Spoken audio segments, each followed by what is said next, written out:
All right, today we are diving headfirst into something wonderfully strange. It's a parody called Cranberry Sorbet of Spades, and believe me, it's this wild mashup of art, philosophy, and tech. You're going to want to stick around for this one because it gets weird.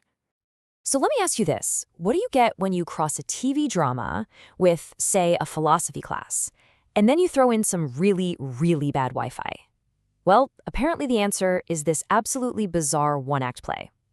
And that single question, right there, it just perfectly sets the stage for a story that is somehow both hilarious and completely baffling. And you know what? We're about to break it all down.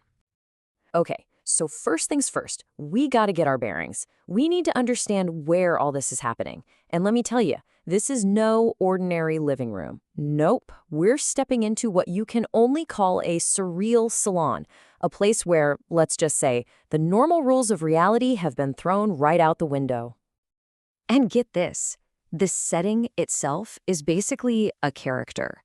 We're talking a hexagonal room, doors shaped like the spade from a deck of cards, and rotating floors that are literally playing a song called Technology from the Heart.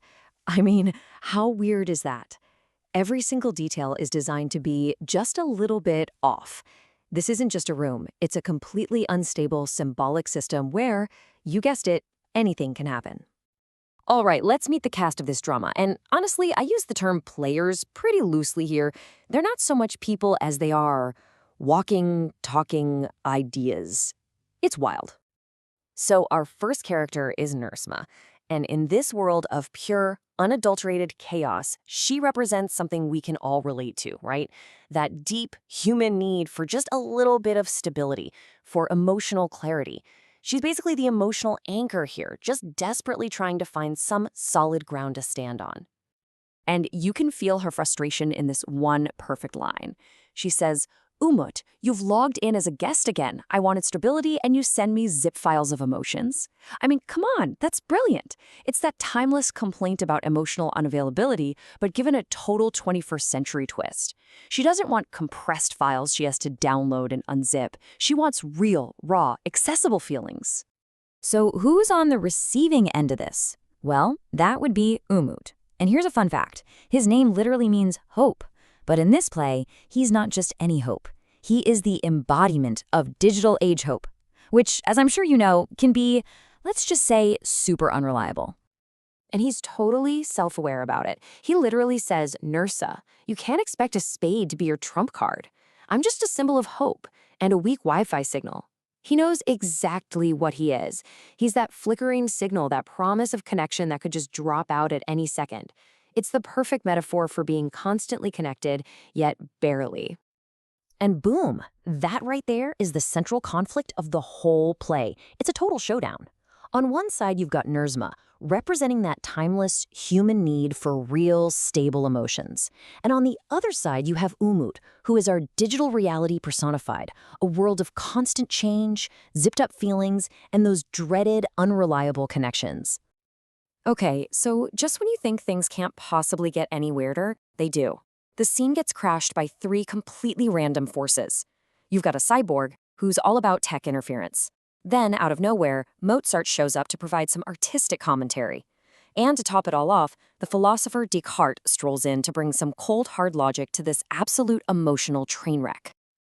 The cyborg's part in this is just priceless. It announces that it's activated an emotional distortion sequence and diagnoses their relationship as having an error.